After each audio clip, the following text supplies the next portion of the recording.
This is a First Alert 5 weather alert. We had some severe weather this afternoon. Most of that favored the Trinidad vicinity and western Los Animas County. Here's a view from Steve. He had a severe thunderstorm roll through his house in Aguilar today. Thank you for sharing the hailstones that you saw at your house. So we have a severe thunderstorm watch in place until 10 o'clock this evening. For most of us, that has not come to fruition today. And I'm going to talk about the limiting factors with the storms today coming up in more detail.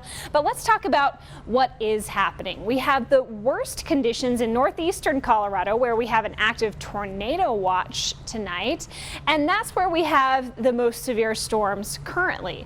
We have had plenty of activity in Los Animas County today, as I mentioned. And currently, we do have one thunderstorm that's moving over the Raton Pass. Maybe avoid that stretch of I-25 for now, as we are likely to at least see some small hailstones mixed in with heavy rainfall. Speaking of heavy rain, that's definitely what we've had after multiple rounds of strong storms moved through this area. We do have a flash flood warning in place where 1 to 3 inches of rain have fallen now for Los Animas County. Portions of I-25 just north of Trinidad are included in this warning, as well as Highway 12, which includes Cokedale, where we also had severe hail reported today. So just avoid low-lying areas, and if you encounter a flooded roadway, find an alternate route. Very quiet here in the Pikes Peak region, the Arkansas River. And so I mentioned there was a limiting factor to the storms today. And let me show you our view from Pueblo. We've had some pretty persistent mid and upper level clouds, and it's been awfully hazy today from smoke. That has allowed us to be cooler than expected. I expected our temperatures today to be about 5 degrees warmer than they were. It was a high of 78 in Colorado Springs and 85 in Pueblo. We didn't get the heat, and we had this stable layer in the atmosphere that we needed that warmth to overcome for thunderstorms to continue to grow.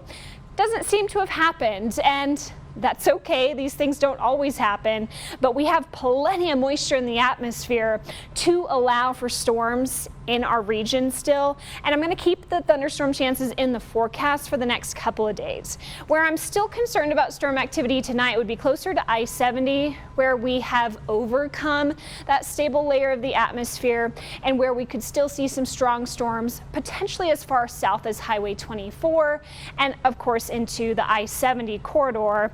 There's going to be a wave of energy moving across the state tonight, potentially giving us some light rain showers in the Pikes Peak region early on Thursday morning. Thursday morning temperatures 40s, 50s, and 60s. Still plenty humid, so we'll warm up during the day, highs to the 70s and 80s, and that will result in a few more showers and storms forming. There is a risk of severe weather, generally along and east of I-25 on Thursday. On Friday, pare that down a little bit. Still a couple of strong storms possible in the eastern plains. So let me take you through Thursday's forecast.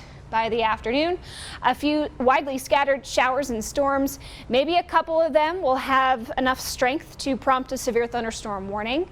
A few stronger storms last overnight into the eastern plains. And then on Friday, even lesser thunderstorm coverage, but they'll still be around. And if you don't get a storm, you'll at least get some afternoon clouds.